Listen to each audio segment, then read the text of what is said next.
En Radio Perfil. Radio Perfil.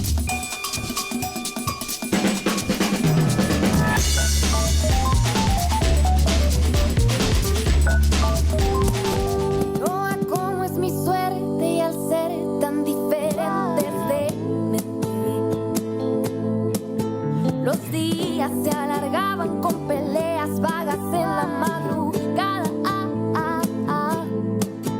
La gente me decía, pero yo no les creía que esto pasaría, porque realmente quería tu vida con la mía. Y así se fue medio año directito al caño por hacernos tanto daño. No quería aceptarlo, pero había que soltarlo para no seguir llorando. Porque por mucho que cueste, también lo que duele es lo mejor para ambos. Fuimos hechos para encontrarnos, pero no quedarnos. Y como si fuera magia, ahora no veo tus ojos al sol.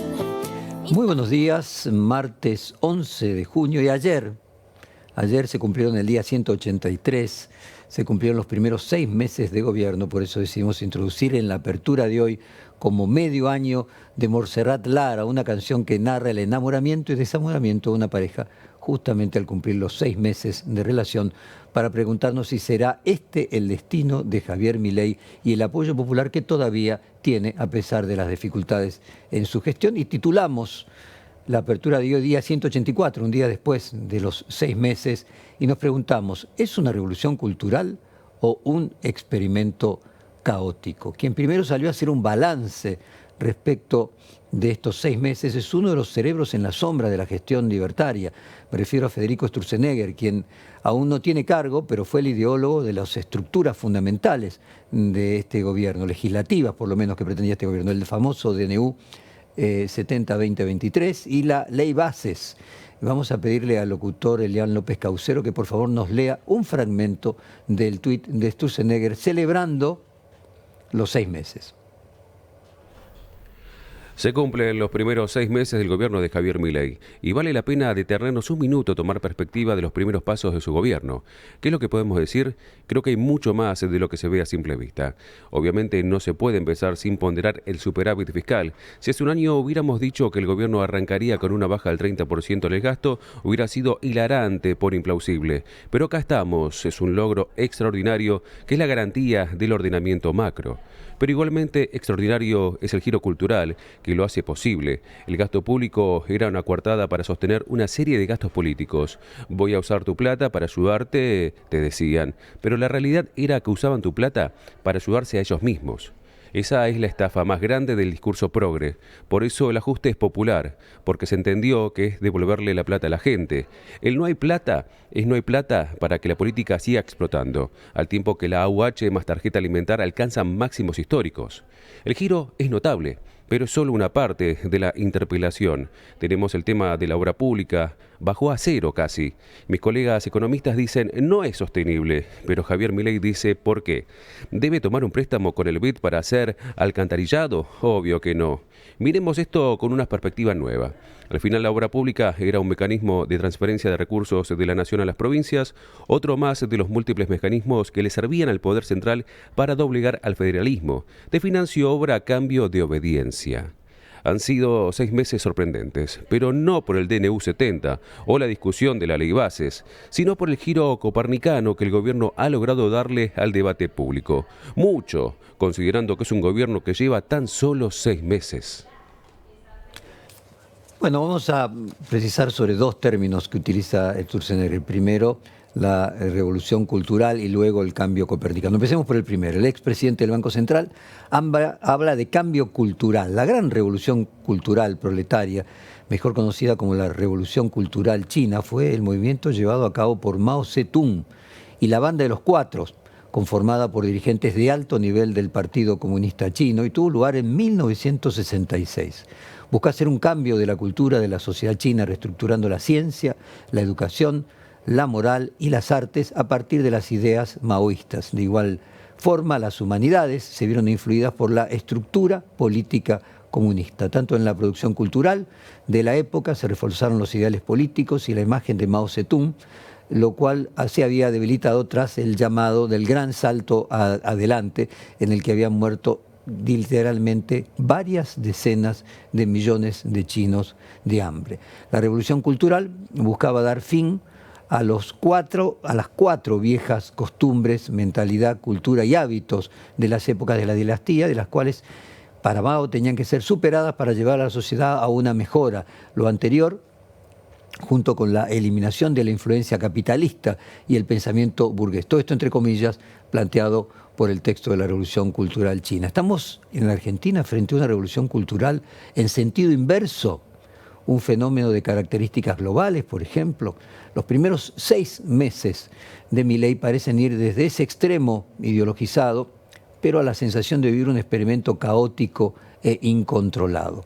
Federico Sturzenegger habla de un giro copernicano, pero Nicolás Copérnico, que escribió contra la teoría geocéntrica que decía que el Sol giraba alrededor de la Tierra, era impulsado por la evidencia. Incluso después de años de investigación, los datos le indicaban que era la Tierra la que giraba alrededor del Sol y no al revés, como se creía. Pero Copérnico, si hubiese tenido toda la evidencia que tiene Milei sobre el deterioro de la sociedad argentina, por su política en relación con la teoría, probablemente habría cambiado de opinión. Pero no fue así.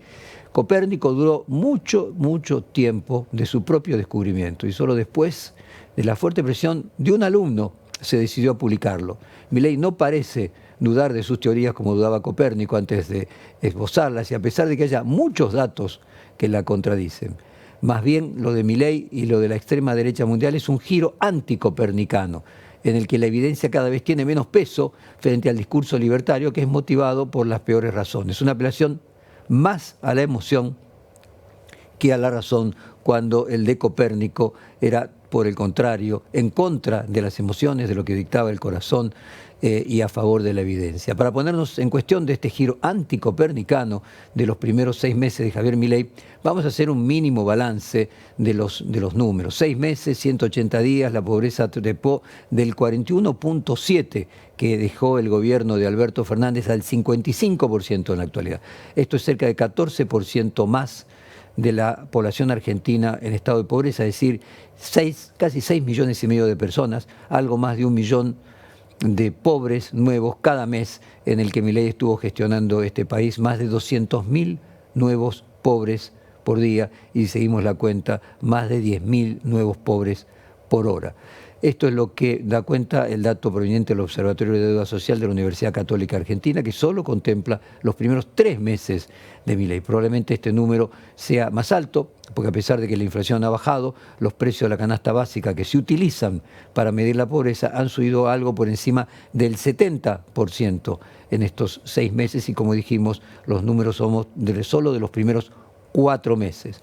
Esta situación probablemente sea una de las causas principales también, en el que podemos decir que hay otro síntoma, que es la expulsión de funcionarios, 34 funcionarios de la gestión libertaria que fueron eyectados del gobierno, podríamos decir un funcionario menos por semana y entre 5 y 6 por mes. La inflación en los últimos 3 meses comenzó a bajar considerablemente y probablemente sea el mayor éxito del gobierno. En mayo va a cerrar alrededor del 5%, lo que realmente es muy bueno y hay que reconocerle. Nadie imaginaba que iba a lograr en mayo no solamente un dígito, sino 5%. Creo que había planteado Cavallo en su momento que en junio íbamos a tener por primera vez un dígito. Sin embargo, hay que decir que este número se construye en combinación con otros índices negativos. La caída de la actividad económica, tomando solo como base los primeros 4 meses del gobierno, es 16,4%. O sea, 16,4%. Esto se traduce en suspensiones, cierres de turnos en las fábricas, despidos. Desde que Milei es presidente se perdieron solo en el ámbito privado y registrado, es decir, en blanco, de los 7 millones de personas, casi 100.000 personas, alrededor de 4.000 personas por semana. Acabamos con estas cifras, que finalmente en el empleo no registrado es absolutamente mayor. Y probablemente la baja de la inflación tenga que ver en parte con esta caída de que la recesión se concibe desde la perspectiva del gobierno no solamente como algo inevitable, sino como algo necesario, es decir, que caiga la demanda para que caiga la inflación. A todos estos números hay que ponerlos del lado de aquello que desafía toda conceptualización o análisis, probablemente el de las paradojas más complejas del fenómeno libertario, que es que todas las análisis de opinión pública le dan una imagen positiva al presidente bastante buena. La última encuesta de Opina Argentina revela que Javier Milei mantiene una aprobación de 52%. Por otro lado, la mayoría, cercana al 56%, confía que estará mejor que en la actualidad en materia económica. Además, un 36% opina que en la actualidad la está pasando muy mal por el momento económico. Es decir, hay muchas personas de este país que podrían incluirse en aquella frase menemista de los años 90, estamos mal, pero vamos bien. Hay esperanza en el futuro a pesar del presente. Haciendo un análisis con los 3 estadios de tiempo en la vida de las personas, todavía la mayoría de la sociedad explica la mala situación del presente por los gobiernos pasados y soporta el presente ajuste pensando en la mejora que tendrá en el futuro. Hay una frase de la filosofía popular que muchas veces es muy sabia, que dice textualmente, más largo que esperanza de pobre. Es un refrán popular que podría aplicarse perfectamente a la situación actual. En la medida que crece el número de pobres de 10.000 por hora, la esperanza sigue intacto, o hasta se podría decir, la esperanza es lo único que queda. Byung-Chul Han, podríamos decir, la estrella de la filosofía coreana, en La sociedad del cansancio habla de la autoexigencia que se autoimponen las personas en la actualidad para alcanzar las metas que el sistema capitalista les dice que tiene que cumplir. Metas que en general no se cumplen porque son irreales o porque las condiciones no están para cumplirlas. En consecuencia, la sobreexigencia laboral que genera una sociedad de individuos cansados y frustrados. Milei a esta frustración le puso palabras responsables y un relato que articula un paraíso perdido. Según el presidente, hubo un tiempo en que éramos la primera potencia mundial gracias a las ideas de la libertad. Como dijimos en otras aperturas, Milei se refiere al siglo XIX, cuando la Argentina estaba construyendo su Estado y nación. Y según ese relato, que trata de echar a la casta para recuperar ese camino, que sería la responsable de haber torcido el rumbo de nuestro verdadero destino, que es ser el país número 1 del planeta. Todavía esta idea sigue funcionando en algunas mentes como una explicación de la realidad para una mayoría social, y este acierto político y comunicacional que hay que reconocerle a Milei se edifica sobre las frustraciones acumuladas que dejó los malos gobiernos del Frente de Todos y la anterior gestión de Cambiemos. Es por eso que, a pesar de haber logrado que se apruebe 0 leyes en ambas cámaras en los primeros 6 meses, haber fracasado en la realización del Pacto de Mayo y tener cada vez menos aliados, el gobierno se mantiene en la consideración pública fuerte. Logró convencer a una parte de la sociedad de un conjunto de ideas que por ahora han sido independientes de los malos resultados económicos, y probablemente esto no sea así, y seguramente no lo será durante todo el mandato. Vamos a hacer un breve raconto de los sucesos más relevantes del gobierno para tratar de terminar de entender cómo fue evolucionando ese capital político que tiene el presidente y que supo proteger para sostener el poder, luego de hacer, como él dice, el ajuste más importante de la historia. Simplemente como punto de inicio vamos a hacer el discurso, un pedacito del discurso de Milei en las escalinatas del Congreso, de espalda al Congreso, el día de Asunción, el 10 de diciembre de 2023. Dada la situación de los pasivos remunerados del Banco Central, la cual es peor que la que había en la previa de la hiperinflación de Alfonsín, en muy poco tiempo se podría cuadruplicar la cantidad de dinero y con ello llevar a la inflación a niveles del 15.000% anual. Esta es la herencia que nos dejan, una inflación plantada del 15.000% anual, la cual vamos a luchar contra uñas y dientes para erradicarla. El gobierno saliente nos ha dejado plantada una hiperinflación y es nuestra máxima prioridad hacer todos los esfuerzos posibles para evitar semejante catástrofe que llevaría a la pobreza por encima del 90% y la indigencia por encima del 50%. En consecuencia, no hay solución alternativa al ajuste. Como se ve, desde el principio Milei consiguió instalar esta idea similar al discurso de Margaret Thatcher en los años 80 del siglo pasado, quien había sido apodado por el acrónimo TINA, T-I-N-A, por las siglas There is not alternative, es decir, no hay alternativa. Claro está, Thatcher también habló de ajuste, de privatizaciones y de despidos en un mundo que es totalmente distinto al actual. Y es interesante pensar esta idea desde otras disciplinas que pueden guardar cierta familiaridad. Si un familiar cercano o uno mismo tiene una terrible enfermedad y todos los médicos fallan y viene alguien a decir que tiene una cura inmediata, pero va a tener que llevar adelante tratamientos dolorosos y que el resto de los médicos por intereses personales no impulsan estos métodos, es posible que la propia persona, más allá de la ignorancia, por desesperación, pueda llevar adelante, aceptar cualquier tipo de tratamientos y tenga esperanza. ¿Qué puede hacer una persona? ¿Qué le queda a una persona en una situación dramática más que la esperanza? Podríamos decir que no resulta paradójico que la esperanza crezca proporcionalmente a la desesperación. Al poco de asumir, se anunció la devaluación del ministro de Economía, Luis Caputo, que se parece bastante al ejemplo que acabamos de traer. Vamos a compartir el fragmento de Caputo anunciando cuando hizo la devaluación del 118%, o sea, 2 días después de este discurso que acabamos de escuchar primero de Milei el día de su asunción. Caputo, vamos a estar unos meses peor que antes.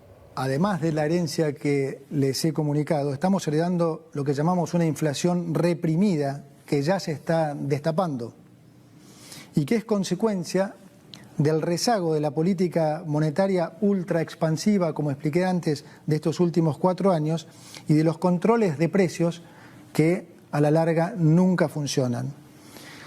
Lo ven todos en las góndolas del supermercado. Cualquiera que haya ido al supermercado en las últimas 2 semanas habrá visto cómo varios precios han aumentado casi 100%. Es decir, vamos a estar durante unos meses peor que antes, particularmente en términos de inflación. Y lo digo así porque, como dice el presidente, es preferible decir una verdad incómoda que una mentira confortable. La frase con la que Caputo sintetizó buena parte de la pelea con el gobierno y lo que podríamos llamar su batalla cultural es, textualmente, él dijo, una verdad incómoda a una mentira confortable. Podría traducirse como un ajuste que debe hacerse para poder estar mejor en el futuro. Para completar este repaso de los hechos que fueron fundantes del actual gobierno, vamos ahora al lanzamiento de la ley Ómnibus con bombos y platillos, 10 días después de haber asumido Milei. Esto es el 20 de diciembre de 2023, los diputados y senadores tendrán que elegir entre ser parte del cambio u obstruir la reforma más ambiciosa en 40 años. El primer paso. En los próximos días llamaremos a sesiones extraordinarias del Congreso Nacional y enviaremos un paquete de leyes pidiéndole al Congreso la colaboración para avanzar en este proceso de cambio que la sociedad eligió en un contexto de crisis que requiere acción inmediata. Los diputados y senadores de la Nación enfrentarán la responsabilidad histórica de elegir entre ser parte de este cambio o obstruir el proyecto de reformas más ambiciosa de los últimos 40 años para poder lograr finalmente poner en marcha las fuerzas productivas de los argentinos y comenzar a transitar el camino para volver a ser una potencia mundial. Confío en que nuestros representantes defenderán los intereses de los argentinos y no los de las castas que se han beneficiado durante décadas de este sistema empobrecedor. Bueno, habían pasado menos de 60 días y finalmente Javier Milei desde Israel ordenó retirar la ley Bases, di la orden de levantar el proyecto. 7 de febrero de este año. Ayer, en la sesión de la Cámara de Diputados, la casta política, como nosotros llamamos, a ese conjunto de delincuentes que quieren una Argentina peor porque no están dispuestos a ceder sus privilegios, empezaron a descuartizar nuestra ley de bases y punto de partida para la libertad de los argentinos, y para poder sostener sus distintos mecanismos por los cuales les roban a los argentinos. Y en ese sentido di la orden de levantar el proceso. Bueno, pasaron todas las elecciones, pasaron todas las extraordinarias legislativas que había pedido el presidente tras su elección y finalmente no se aprobó la ley bases. Abre la apertura de las ordinarias del legislativo, como todos los años el 1 de marzo, y ahí Milei viene a decir: quiero que depongamos nuestros intereses personales y nos encontremos para firmar un nuevo contrato social. Esto fue 1 de marzo de 2024. Quiero convocar tanto a gobernadores como expresidentes y líderes de los principales partidos políticos a que depongamos nuestros intereses personales y nos encontremos el próximo 25 de mayo en la provincia de Córdoba para la firma de un nuevo contrato social llamado Pacto de Mayo, un contrato social que establezca los 10 principios del nuevo orden económico argentino. De esta manera, espero que podamos dejar atrás las antinomias del pasado, abandonar las recetas del fracaso y volver, tal como hicieron nuestros padres fundadores hace más de 200 años, a abrazar de una vez y para siempre las ideas de la libertad. Finalmente, este acuerdo también fracasó, porque los diputados ligados a los gobernadores no estaban dispuestos a aprobar la ley base sin modificaciones, la mayoría de los mandatarios provinciales no aceptaron las extorsiones en relación a la falta de financiamiento nacional de las provincias vía coparticipación y finalmente, el martes, se votará en el Senado la nueva ley base si existe la posibilidad muy importante de que esta normativa salga con más modificaciones de las que Milei aceptaría. La oposición encontró una mayoría de 2/3, además, en relación con el cambio de la fórmula de haberes para los jubilados, que intenta recuperar algo del poder adquisitivo perdido en los últimos meses. Y estos 2/3 resuenan especialmente porque 2/3 es la mayoría especial que se requiere para situaciones extraordinarias, como por ejemplo el juicio político. Sun Tzu, en El arte de la guerra, dice que uno puede ocuparse de su propia fortaleza, pero poco puede hacer para que el adversario sea más vulnerable. Es interesante pensar estos conceptos entrelazados. ¿Cuánta de la fortaleza que tiene Milei en la opinión pública tiene que ver con una oposición todavía minoritaria y peleada entre sí? Si la oposición empezara a unirse, como fue esta situación de los 2/3 para la movilidad jubilatoria, partiendo de esta mayoría y encuentra puntos en común, puede ponerse difícil para Javier Milei. En otra apertura hablamos que este es el talón de Aquiles del gobierno, la unidad de la oposición. Vamos ahora a escuchar una serie de audios de politicólogos y economistas que nos enviaron a la producción para evaluar estos primeros 6 meses de gobierno. Primero vamos al economista Lucas Lapena. Más que un balance de estos primeros 6 meses de gestión, yo preferiría definirlos con una palabra o con un concepto que es la intensidad. Fueron 6 meses intensos en lo económico y en lo político. Ya yendo a lo económico propiamente dicho, me parece que fueron positivos, dado que hubo un giro absoluto hacia el pragmatismo, hacia el sentido común en lo económico, cuando veníamos de una economía totalmente descarrilada por parte de la gestión anterior. Mientras que en lo político, obviamente referido a lo económico, no termina de hacer pie. Es decir, hay una ley bases y hay un decreto de necesidad y urgencia que no terminan de asentarse y no terminan de consolidar este objetivo de déficit cero que está buscando el gobierno. Es positivo lo económico, deja interrogantes lo político, que es lo que se busca, siendo tan ambiciosos de entrada con la ley base y el DNU, y queda abierto el final. Ojalá sea lo mejor para todos los argentinos. Acabamos de escuchar al economista Lucas Lapena, ahora vamos a pasar a Fabián Medina, su propia evaluación de la economía durante estos 6 meses. Les comieron 8 puntos y pico de la jubilación de la inflación de enero. Salió la ley, dice que la va a vetar, yo creo que va a salir igual aprobada por insistencia. Y a partir de eso después tenemos todo lo que ya conocemos, ¿no? Un problema con lo que es la ley bases, con el RIGI, que es una entrega a mano abierta de los recursos del país y una desfinanciación completa del país. Porque como pueden comprar pymes, los que vengan del exterior, incluirlas en el RIGI, esas empresas dejan de pagar impuestos. O sea que no solamente desfinanciás, entregás los recursos, sino que desfinanciás a la nación. No es que van a pagar impuestos a la ganancia, porque hay más circulación de plata, mentira, porque les permite traer hasta los empleados propios del exterior, que los traen acá, les pagan acá, consumen mínimamente acá y dejan toda la plata en el exterior.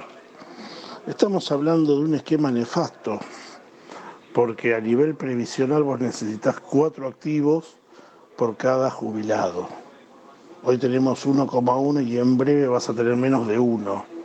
O sea que va a dejar la puerta abierta para la vuelta de las AFJP, con lo que ya sabemos que es. Pues escuchamos Lucas da Pena con más luces que sombra, en el caso de Fabián Medida muchas más sombras que luces, y el siguiente economista es Miguel Ponce, que introduce términos nuevos como depreflación y suma un punto de análisis que hemos mencionado en las anteriores aperturas, la idea de que Javier Milei entiende a la presidencia no como un punto de llegada, sino como un punto de partida para su aspiración como referente de la derecha global. Vamos a escuchar a Miguel Ponce. Hemos pasado de la receflación, recesión con alta inflación, a un estado de mayor gravedad, la depreflación, o sea, depresión con aún alta inflación, donde lo distintivo es que a la caída de los niveles de actividad de todos los sectores productivos se agrava ahora, se le agrega el impacto sobre el empleo. En 6 meses pasamos del adelantamiento de las vacaciones a la eliminación de horas extras, al levantamiento de turnos, y ahora es el tiempo de los telegramas. Sí, de los telegramas de despido. En 6 meses, y nunca tan rápido había aparecido un caso de corrupción evidente como el de los contratos truchos para los sobresueldos. En estos 6 meses ha quedado en claro que al presidente no le interesa el cargo para intentar resolver los problemas de la gente, los problemas por los que fue electo, sino que le interesa el cargo mucho más para tratar de transformarse en el mayor influencer mundial de la ultraderecha global. Vamos a escuchar ahora a un experto que tiene matices con los anteriores audios y que posee una visión más benigna del gobierno. Vamos a escuchar a Sergio Berestein. Creo que el gobierno hay que juzgarlo más por lo que evitó que por lo que logró. En logros no hay muchos, pero evitó que se espiralice la crisis económica, y de hecho es histórico haber logrado un superávit financiero. Es cierto que no es sustentable a largo plazo, pero haberlo logrado no es algo menor. Evitó una crisis política, muchos hablan del problema de gobernabilidad, de que el gobierno no iba a poder transitar lo difícil que significa gobernar Argentina con tan poco poder institucional, y no hubo ningún problema, al contrario. Esto habla obviamente bien del sistema político en su conjunto, pero es un dato no menor. Y tercero, tampoco hemos visto dificultades en lo que en la Argentina se denomina el control de la calle. Ahora, es cierto que todavía hay dudas respecto de la recuperación económica, es cierto que hay dudas respecto de la calidad institucional, hay muchos problemas de gestión, hay internas, hay renuncias, pero digamos, en la práctica esto me parece que es muy importante lo que se ha evitado. Y finalmente creo que el cambio más importante, veremos si es sustentable en el tiempo, es en términos del alineamiento internacional de la Argentina.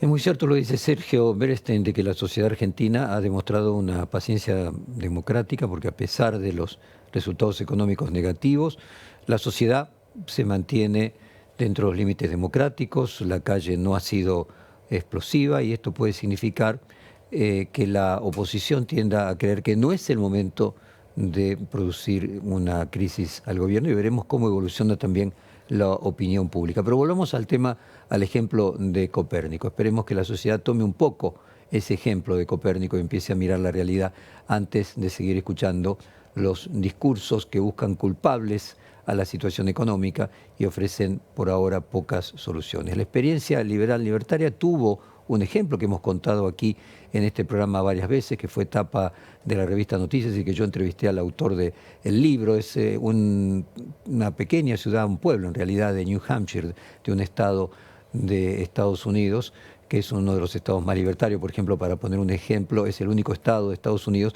donde no está obligado a usarse el cinturón de seguridad. Este pueblito se llama Grafton. Es una referencia para hablar del modelo de Milei. También se habló del poder que genera la insatisfacción democrática. En ese caso, en Grafton, como fue conocido, eliminaron, por ejemplo, el sistema de recolección de basura para que cada uno pudiese manejar su basura. Finalmente, los osos que estaban alrededor del poblado, que nunca bajaban a la ciudad, empezaron a sentir olor a comida y empezaron a acercarse y terminaron generando una situación bien grave. Otro ejemplo fue la reducción de lo que serían los sistemas de seguridad, y los vecinos, que eran muy pacíficos, terminaron resolviendo sus problemas a los tiros. O, por ejemplo, la privatización y luego venta de lo que era la capilla donde todos se habían casado.